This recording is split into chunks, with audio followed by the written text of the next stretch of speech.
Itigil mo. Kung anuman ang ginagawa mo ngayon, itigil mo muna. Ang sasabihin ko sa iyo ay hindi para sa lahat ng nakikinig, ito ay para sa iyo. May dinadala kang bigat na hindi mo madaling maipaliwanag. Parang may tahimik na tanong sa loob mo na matagal nang kumakatok at walang taong malapit sa iyo ang tunay na nakakasagot nito. Sa dulo ng mensaheng ito, makikilala mo ang mga palatandaang matagal nang kumikilos sa buhay mo. Mauunawaan mo ang iisang padron na palihim na humaharang sa iyo at maririnig mo ang isang pahayag na ilalatag ko mismo sa iyong buhay na siyang dahilan kung bakit dinala ka rito ngayong gabi. Manatili ka sa akin, hindi ito basta-bastang mensahe. May 4 na bagay na maririnig mo rito na para bang matagal mo nang alam pero ngayon mo lang mabibigyan ng pangalan. Una, makikita mo kung bakit may mga gabi na gising ang puso mo kahit pagod na pagod ka na ang katawan mo. Ikalawa, mauunawaan mo kung bakit may mga dating usapan, dating tao at dating daan na ngayon ay parang wala ng buhay sa loob mo. Ikatlo, makikilala mo ang iisang ugat ng paulit-ulit na bigat na bumabalot sa iyo. At ika-4, maririnig mo ang isang deklarasyon na hindi mo lang pakikinggan, kundi dadalhin mo. Kung ang mensaheng ito ay dumating sa iyo ngayong gabi, hindi ito aksidente. Dumating ito sa tamang oras.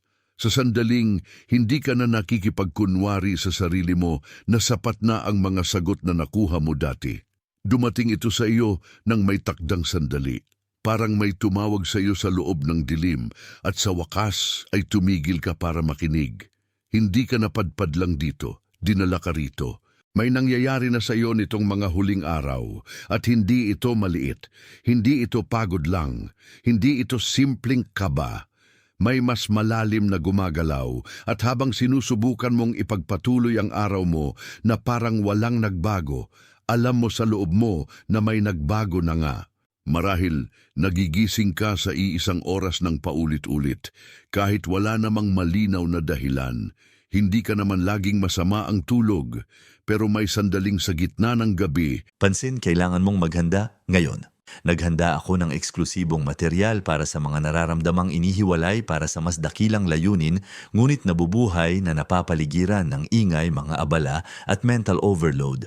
Ito ay isang 32 araw na paglalakbay na magbabago sa iyong buhay. Isang ginagabayang landas upang protektahan ang iyong isipan at maghanda sa darating na may pang-araw-araw na pagsasanay sa focus, limitasyon at disiplina. Itigil mo na ang pakikipag-usap sa ingay. Matutunan mong tukuyin ang mga abala bago kanila kontrolin at palakasin ang iyong isipan. Available din sa immersive audio version. Mahigit 10,000 mambabasa na ang nagbago ng kanilang buhay sa pamamagitan ng 30 araw na paglalakbay. Libu-libong tao na ang nagsimula sa pagbabagong ito, mga taong tulad mo na pagod na sa pamumuhay sa ulap, mga ordinaryong taong nagdesisyon nang ihinto ang pagtanggap sa mental chaos. Samantalahin ang limitadong panahon na alok na ito sa buwan lamang na ito. I-access ang iyong link sa ibaba mismo sa itaas ng mga komento. Ay bigla kang napapamulat para bang may humipo sa kamalayan mo at sinabing tumingin ka. Marahil may mga alon ng damdamin na dumadating ng walang babala. Sa isang sandali ay payapa ka, sa susunod ay may lungkot na hindi mo maitanggi. Wala kang maibigay na pangalan sa bigat. Pero alam mong hindi ito galing sa labas lang. Galing ito sa kailaliman. Marahil ang mga usapang dati, akala mo ay pundasyon na ng buhay mo ay biglang naging hungkag. May mga tao na dati mong pinagkatiwalaan, pero ngayon, kahit nariyan pa ang kanilang pangalan, wala na ang dating presensya. Ang mga salitang paulit-ulit ninyong sinasabi noon ay hindi na tumatama sa parehong lugar. At marahil napapansin mo rin ang mga bilang na paulit-ulit na sumusulpot sa mga hindi magkakaugnay na lugar. Sa orasan, sa resibo, sa pahina, sa biyahe, sa mga mumunting pagitan ng araw mo. Hindi mo man ito ipaliwanag sa iba, alam mong may pinapansin ang iyong espiritu na hindi kayang baliwalain ng isip. Ang mga palatandaang ito ay hindi problema na kailangang ipunin sa takot. Ang mga ito ay kumpirmasyon. Ang paggising mo sa parehong oras ay hindi laging babala. Minsan ito ay paanyaya. Ang biglaang paglayo mo sa ilang dating koneksyon ay hindi pagkawala. Minsan ito ay pag-aayos. Ang alon ng damdamin ay hindi laging kaguluhan. Minsan ito ay pag-aangkop sa isang bagong katotohanang matagal ka nang hinahanda. May isang bahagi sa iyo na matagal nang nakakaalam na hindi ka na maaaring manatili sa dating paraan ng pamumuhay. Kaya ka nito ginising, kaya ka nito inalog, kaya ka nito pinatingin sa mga bagay na dati mong nilalampasan. Huminga ka muna ng dahan-dahan. Huwag mo munang sagutin agad ang lahat sa isip mo. May isang pinto na bumubukas kapag hindi mo pinipilit kundi pinapakinggan. Kung kahit isa man sa mga ito ay tumama sa iyo, kung sa loob ng mga sandaling ito ay may naramdaman kang paglambot sa loob ng dibdib mo, i-type mo ang bilang na 888. Ang mga daliring magta-type niyan ay parang tahimik na pagsang-ayon ng iyong espiritu. Ito ang munting oo na totoo. I-type mo ang 888 sa kakabumalik sa akin at sa ilalim ng lahat ng mga palatandaang iyon, may isang bagay pang mas malalim. Hindi lang basta mga senyales ang naririnig mo. May padron, may iisang galaw, may paulit-ulit na paraan ng paglapit mo sa buhay na matagal mo nang hindi tinatawag sa pangalan. Ang padron na iyon ay ganito, lagi mong sinusubukang buhatin ang mga bagay na tapos nang mawalan ng bigat para sa iyo. Para kang humihila sa isang lubid na matagal nang nakalas, pero patuloy ka pa ring humihila dahil sanay ang katawan mo sa tensyon. Akala mo ang pagkapagod ay katibayan ng katapatan. Akala mo ang pagpupursige ay palaging patunay ng pananampalataya. Pero may mga sandali na ang patuloy na paghila ay hindi na kabanalan, kundi pagkapit sa isang daang tapos na.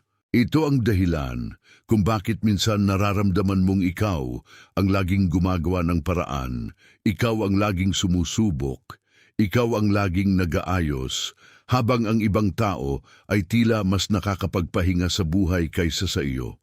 Hindi ka baliw, hindi ka mahina, hindi ka kulang, nakapwesto ka lang sa isang anyo ng pakikibaka na matagal nang hindi mo napapansin. Nangyari ito sa maraming aspekto ng buhay mo, sa relasyon mo, sa trabaho mo, sa panalangin mo, sa pangako mo sa sarili mo. May bahagi sa iyo na laging naniniwalang kailangan mong patunayan muna ang halaga mo bago ka bigyan ng pahinga. Kaya kahit pagod ka na, tuloy ka pa rin. Kaya kahit may nararamdaman kang pagkalanta, hinahabol mo pa rin ang dating sigla. Pero hindi ito pagtataksil ng iyong puso. Hindi ito kabiguan ng iyong espiritu.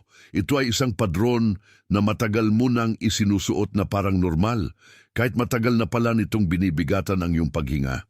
At ang pinakamabigat doon ay hindi lang ang pagod. Ang pinakamabigat ay ang katahimikang dumarating kapag napagtanto mong hindi ka masamang tao, pero napunta ka sa maling paraan ng pagdadala ng iyong buhay. Hindi mo kailangang sisihin ang sarili mo sa bawat pagod na naramdaman mo. May mga ugali kang hindi mo lang pinili ng kusang loob. May mga ito na tinanggap mo dahil iyon ang alam mong paraan para manatiling buo. Ang ganitong padron ay may kapalit. Kinakain nito ang kapanatagan, pinapaliit nito ang kagalakan, pinapahaba nito ang oras na ginugugol mo sa pag-aalinlangan sa halip na sa pagtanggap.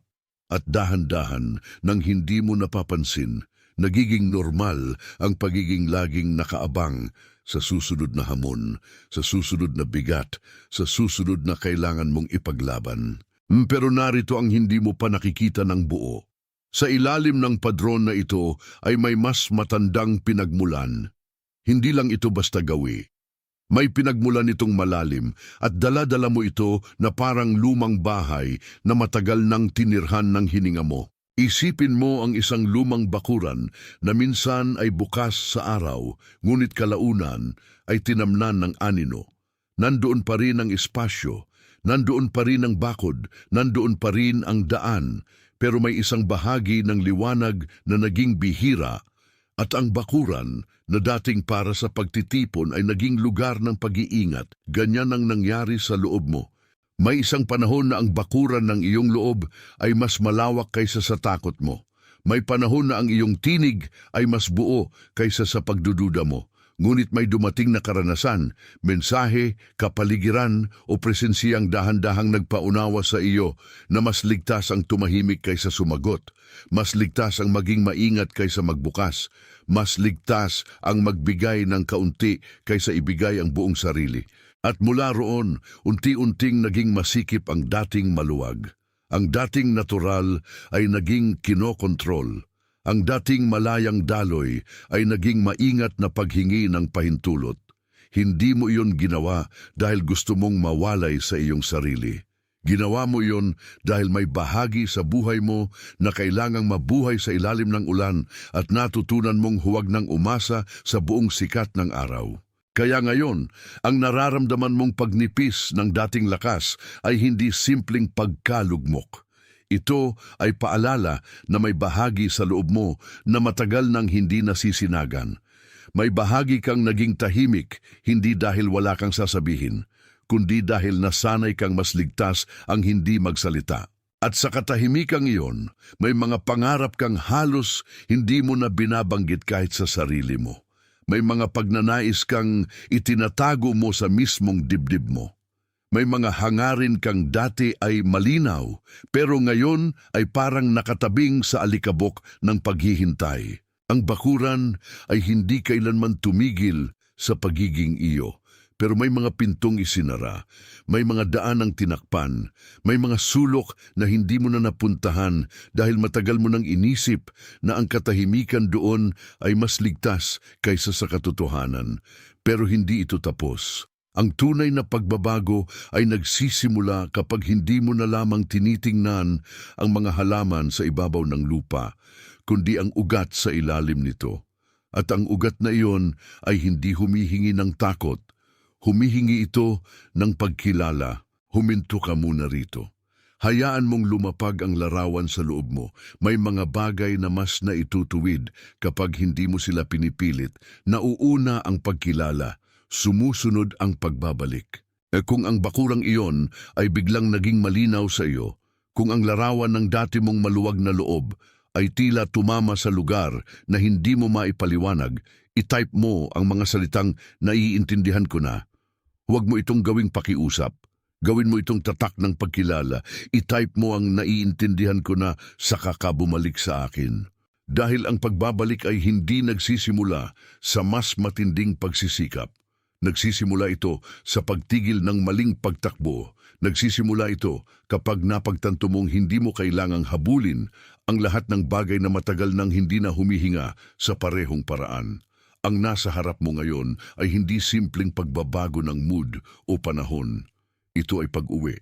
At ang pag-uwi ay hindi ingay. Minsan, ito ay katahimikang muling umaayos sa tamang anyo. Hindi mo kailangang likhain ang sarili mong daan mula sa wala.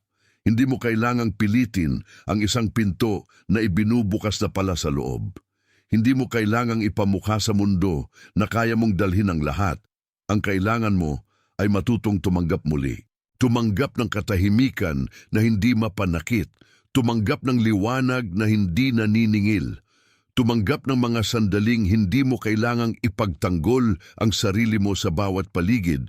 Tumanggap ng buhay na hindi mo kailangang habulin ng may paghingal. May dalawang simpleng paglalakbay na maaari mong simulan sa loob mo.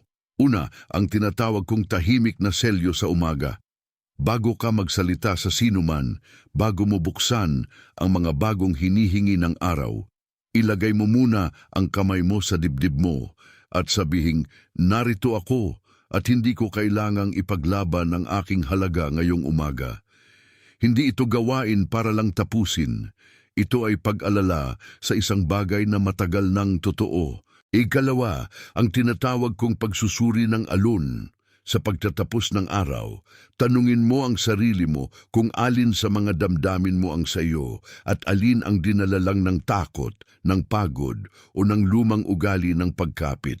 hindi para husgahan ng sarili mo, kundi para linisin ang tinig sa loob mo hanggang marinig mo kung saan talaga nanggagaling ang iyong lakas.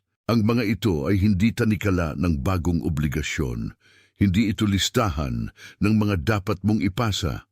Mga lagusang paalala lamang sila, mga banayad na tanda na mas may saysay ang pagkalinga kaysa sa pagpipilit. Ang tunay mong gawain ay maging mabuti sa pangyayaring ikaw ay binabalikan, maging tapat sa pagdinig, maging maingat sa pag-aalaga.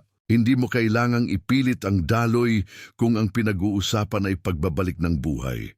Ang buhay, kapag tinanggap ng may paggalang, ay marunong nang gumalaw pabalik sa tamang lugar. Kaya hayaang maging maamo ang kilos mo. Hayaang maging malinis ang loob mo. Hayaang maging tahimik ang pagtanggap mo sa kung ano ang matagal nang ipinapakita sa iyo. At habang sinasabi ko ito, may isang uri ng oo na maaring sumisibol sa loob mo. Hindi maingay, hindi dramatiko, pero totoo. Kung may parte sa mensaheng ito na pumawi sa kalituhan at nagpatunay sa alam na ng espiritu mo, hayaan mong ang like mo ay maging amen na walang salita. Hindi bilang sukatan, bilang pagsang-ayon na tama ang pagkakakilala sa iyong narinig. Huminto ka muna ulit. Huwag mong agad takbuhan ng bigato ang ginhawa. May mga katotohanan na unang bumababa sa puso bago pa nila maabot ang isip. May isang tao sa buhay mo na pumasok sa isip mo habang sinasabi ko ito. Isang taong pagod na, ngunit patuloy pa ring tumatayo. Isang taong tahimik sa paraang hindi napapansin ng maraming tao. Isang taong may mukha ng lihim na paghihintay, ng maingat na pananampalataya, ng lakas na hindi ipinapakita para sa palakpakan. Kung may ganoong tao sa isip mo ngayon, ipadala mo sa kanya ang mensaheng ito, hindi bilang rekomendasyon, bilang paghahatid. Gaya ng pagkakadala nito sa iyo ngayong gabi sa takdang oras. Dahil ang mga salitang ito ay hindi lamang para sa iyo upang maintindihan. Ito ay para sa iyo upang maibigay rin. May mga mensaheng dumarating sa isang tao upang buksan ang pinto para sa iba ring matagal nang naghihintay sa dilim. At bago natin isara ito, nais kong itatak ang isang bagay na matagal nang bumubuo sa lahat ng narinig mo ngayong gabi. Hindi ka inilalapit sa katotohanan ito para lang umasa. Inilalapit ka rito upang manindigan sa isang bagong pagkilala. I-type mo ngayon ang mga salitang ako ay pinili.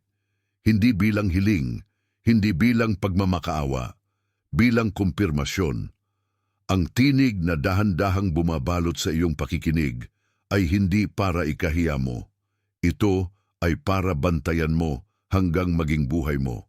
Huminga ka ng dahan-dahan, hayaang lumapat ang mga salita sa lugar na matagal nang gustong marinig ang ganitong katotohanan. Ikaw ay pinatutunayan. Ikaw ay iniaalay sa tamang daan. Ikaw ay ginagabayan pabalik sa sarili mong liwanag. Ikaw ay hindi itinapon sa gitna ng pagkalito upang malunod. Ikaw ay iniuwi sa mas malinaw na pagtingin. Ikaw ay hindi huli. Ikaw ay hindi nalimutan. Ikaw ay hindi basta dumaraan lamang. Ikaw ay dinadala sa isang panahong may wastong pagbubukas at may karapatan kang tumindig dito nang walang paghingi ng paumanhin. Ikaw ay inilalapit sa kapayapaan na hindi madaling mabali. Ikaw ay inilalagay sa katahimikang marunong magturo nang hindi sumisigaw. Ikaw ay pinapahintulutang magpahinga sa katotohanang hindi mo kailangang muli at muling ipaglaban ang lahat ng bagay upang mapatunayang mahalaga ka. Sa mismong sandaling ito, sa iba't ibang panig ng mundo, may mga pusong tumatanggap din ng kaparehong pagkilala. May mga taong tahimik na napapaalalahanan na hindi sila nag-iisa sa kanilang pagdinig. Bahagi ka ng isang bagay na hindi sumisigaw para mapansin. At yun mismo ang dahilan kung bakit ito totoo. May pumipintig na pagsang-ayon sa loob ng maraming buhay ngayong gabi. At habang ang ilan ay umiiyak ng tahimik, ang iba ay natatahimik sa wakas. At ang iba naman ay basta na lamang nakahawak sa dibdib na para bang may naibalik na nawawalang piraso. Pagpalain ka sa pagbabalik mong ito. Pagpalain ka sa katahimikan mong naging pinto. Pagpalain ka sa pagkilalang hindi mo na kailangang maging ibang tao para tanggapin ang biyayang matagal nang naghihintay sa iyo. Pagpalain ka sa bawat paghinga na hindi mo na kailangang ipaglaban. Pagpalain ka sa bawat hakbang na hindi na kailangang ibitin sa takot. Pagpalain ka sa bawat sandaling pumipili ka ng liwanag kaysa sa dating anino. At ngayon, sa oras na ito, sa katahimikang ito, sa pagkakakilalang ito, ang lahat ng sinabi ay bumababa sa iisang tatak. Ito ay natatakan. At ngayon, sa katahimikang ito, sa pagkakakilalang ito, ang lahat ng sinabi ay bumababa sa iisang tatak. Ito ay natatakan. At ngayon sa katahimikang ito, sa pagkakakilalang ito, ang lahat ng sinabi ay bumababa sa iisang tatak. Ito ay natatakan. At ngayon sa katahimikang ito, sa pagkakakilalang ito, ang lahat ng sinabi ay bumababa sa iisang tatak. Ito ay natatakan. At ngayon, gawin nating buo ang huling paghatid na ito. Huwag mong tingnan ang mga salitang narinig mo na parang mga piraso lamang ng impormasyon. Tingnan mo sila bilang mga palatandaang bumuo ng isang tahimik na tulay mula sa dati mong pagod patungo sa bagong pag-unawa. Ang tulay na iyon ay hindi gawa sa ingay. Gawa ito sa pagkilala.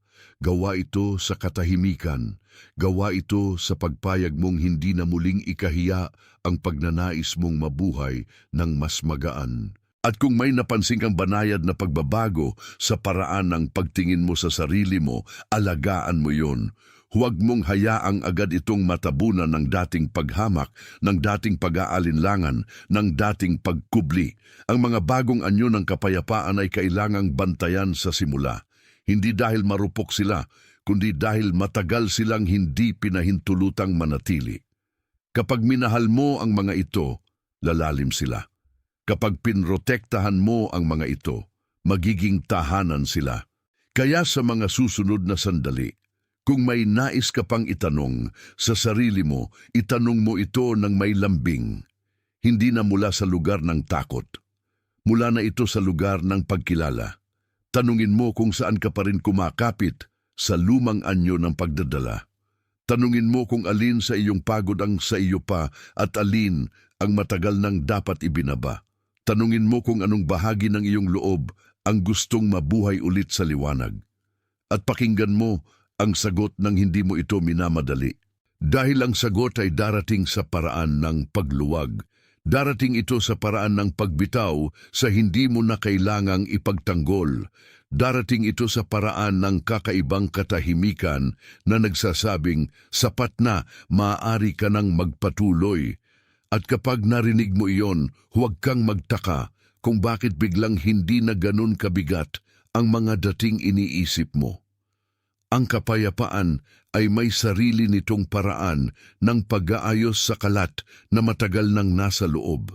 Kung kaya, magtiwala ka sa mas malalaking galaw na nangyayari sa mas maliliit na sandali.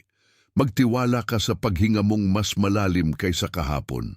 Magtiwala ka sa pagod na hindi na kailangang itago. Magtiwala ka sa luha na hindi na kailangang ikahiya. Magtiwala ka sa katahimikang marunong magturo sa iyo na hindi mo kailangang ipaglaban ang lahat ng bagay upang manatiling mahalaga. Sa wakas, ang nais kong iwan sa iyong dibdib ay hindi pagkabalisa kundi katatagan. Hindi kaguluhan kundi kapayapaan. Hindi pagkalito kundi pagkilala. Hindi pagkapit kundi pag-uwi. At ang pag-uwi na iyan ay mangyayari sa mga simpleng sandali.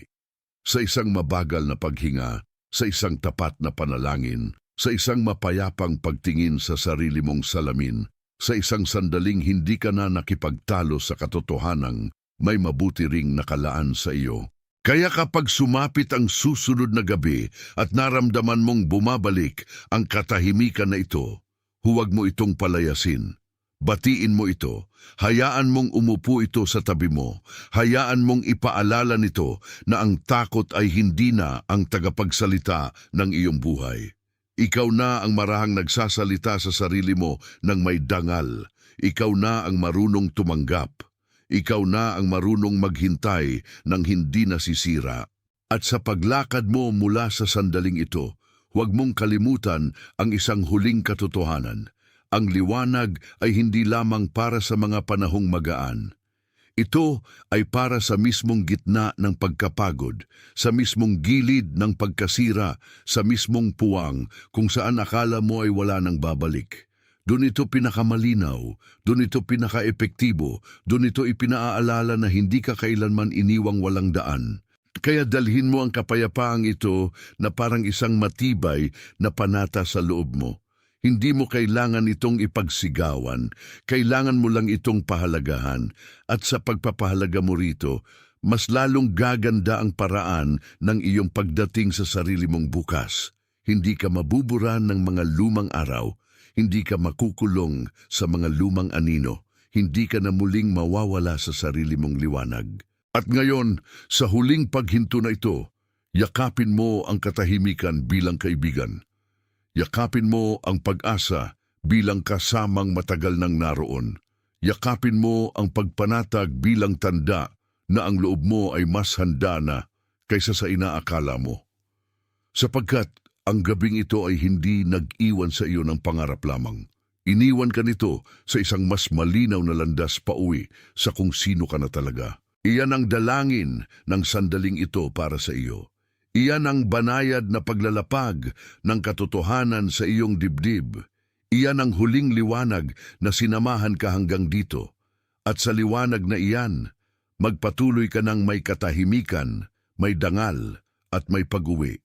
At ngayon, sa katahimikang ito, sa pagkakakilalang ito, ang lahat ng sinabi ay bumababa sa iisang tatak.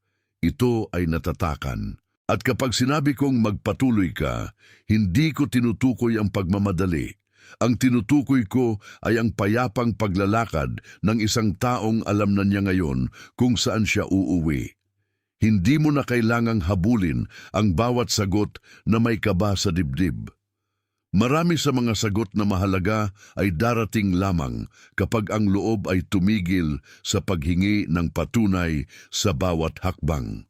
Kaya huwag kang magtaka kung ang mga susunod na araw ay magmumukhang mas tahimik kaysa dati.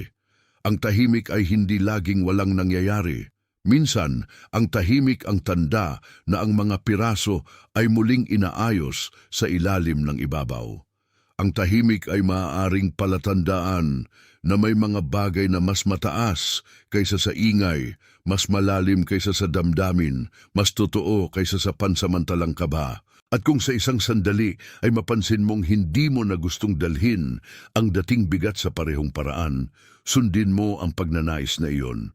Iyon ay hindi katamaran. Hindi rin iyon pagsuko. Iyon ay karunungang nagsisimula ng bumangon sa loob mo. Ang katawan ay marunong, ang puso ay marunong, ang espiritu ay marunong. Kapag nakinig ka sa mga ito ng sabay-sabay, nagiging mas malinaw ang daan. May mga oras na ang iyong katapangan ay hindi magiging mataas ang boses. Maging tahimik ito, maging maamo ito, maging mapagkumbaba ito. Ngunit huwag mong maliitin ang lakas ng katapangan na hindi sumisigaw. Kadalasan, ito ang pinakamatibay. Ito ang hindi naaagaw ng alon. Ito ang hindi madaling matangay ng dating ugali ng takot. Ito ang nananatili kapag ang lahat ng ingay ay humupa na. Kaya sa bawat pagharap mo sa bagong araw, huwag mong dalhin ang sarili mong parang kailangan mong patunayan pa ang bawat paghinga. Huminga ka na bilang isang taong alam na niya ngayon na may lugar siya. Maglakad ka na bilang isang taong hindi na nakikiusap sa buhay para lamang mabigyan ng puwang. May puwang ka na, may lakas ka na, may pahintulot ka na sa loob ng mismong katotohanang bumangon sa iyo. At kapag dumating ang mga sandaling muli kang aatakihin ng luma mong pag-aalinlangan, huwag mo itong sambitin agad bilang katotohanan. Maraming beses, ang lumang tinig ay dumarating na parang may autoridad, ngunit wala na pala itong tunay na kapangyarihan maliban sa nakasanayan mo. Ngayon ay may mas tahimik kang sandata, ang pagkilala. Nakikilala mo na ang hindi sa iyo. Nakikilala mo na ang hindi na dapat pinaniniwalaan. Nakikilala mo na ang anyo ng kapayapaang hindi matitinag ng dati mong takot. At sa pagkilalang iyan, may mga pinto na hindi mo na kailangang sapilitang itulak. May mga relasyon na hindi mo na kailangang habulin upang manatili. May mga pangarap na hindi mo na kailangang piliting lumakad sa bilis ng iyong pangamba. Ang dumarating para sa iyo ay may sarili ng panahon. Ang ipinaghahanda para sa iyo ay may sarili ng tugon. At ikaw ay unti-unting natututong maghintay nang hindi nauubos. Ganyang gumagalaw ang tunay na pagbabago. Hindi ito laging parang kulog. Minsan ay parang malambot na liwanag na pumapasok sa isang silid na matagal nang nakasara. Sa una, halos hindi mo pansin. Pero habang tumatagal, napapansin mong iba na ang anyo ng mga anino.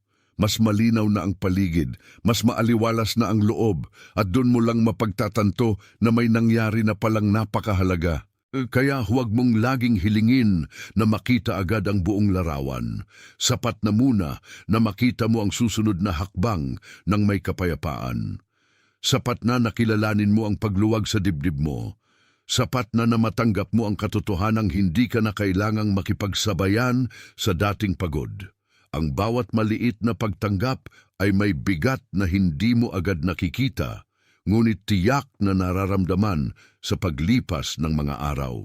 At habang lumalalim ang iyong katahimikan, mas lalong magiging malinaw kung gaano karami ang mga bagay na hindi mo na kailangan pang balik-balikan. Ang ilang alaala ay maaari mong bitawan ng may pasasalamat. Ang ilang takot ay maaari mong ibaba ng may paggalang sa sariling pinanggalingan. Ang ilang pagkakamali ay maaari mong iwan sa dati nilang anyo at huwag nang gawing tagapagsalita ng iyong kasalukuyan. Ang mas mahalagang itanong mo ngayon ay hindi kung bakit ka naantala, kundi kung ano ang sinimulan ng umayos sa iyo habang naghihintay ka. May mga ugat na mas matibay ngayon. May paninindigang mas tahimik pero mas totoo. May pagtingin kang hindi na agad bumabagsak kapag may biglang hampas ng buhay. Yan ang bunga ng mga panahong akala mo'y wala lang nangyayari. Ngayon, alam mo na mas marami ang nangyari kaysa sa nakikita ng mata. May mga pagbabago sa pag-akyat ng iyong loob na hindi nasusukat ng palakpakan. May mga panloob na pag-aayos na hindi kailangan ng saksi kundi pagtanggap. At sa mga ito, unti-unting nagiging mas marangal ang paraan ng iyong paghawak sa sarili. Hindi na parusa ang pagninilay, hindi na kaparusahan ang pahinga, hindi na kahinaan ang katahimikan. Kaya kung may isang paalala akong iiwan sa iyo bago tuluyang luminaw ang lahat, ito. Huwag mong ibalik ang sarili mo sa dating anyo ng pakikibaka kapag ang loob mo ay nagsisimula ng huminga ng mas malaya. May mga lumang gawi na gusto kang ihila pabalik sa dati dahil iyon ang pamilyar. Pero ang pamilyar ay hindi laging tama. Ang totoo ay madalas Pansin, kailangan mong maghanda ngayon. Naghanda ako ng eksklusibong material para sa mga nararamdamang inihiwalay para sa mas dakilang layunin, ngunit nabubuhay na napapaligiran ng ingay, mga abala at mental overload. Ito ay isang 32 araw na paglalakbay na magbabago sa iyong buhay. Isang ginagabayang landas upang protektahan ang iyong isipan at maghanda sa darating na may pang-araw-araw na pagsasanay sa focus, limitasyon at disiplina. Itigil mo na ang pakikipag-usap sa ingay. Matutunan mong tukuyin ang mga abala bago kanila kontrolin at palakasin ang iyong isipan. Available din sa immersive audio version. Mahigit 10,000 mambabasa na ang nagbago ng kanilang buhay sa pamamagitan ng 30 araw na paglalakbay. Libu-libong tao na ang nagsimula sa pagbabagong ito, mga taong tulad mo na pagod na sa pamumuhay sa ulap, mga ordinaryong taong nagdesisyon nang ihinto ang pagtanggap sa mental chaos. Samantalahin ang limitadong panahon na alok na ito sa buwan lamang na ito. I-access ang iyong link sa ibaba mismo sa itaas ng mga komento.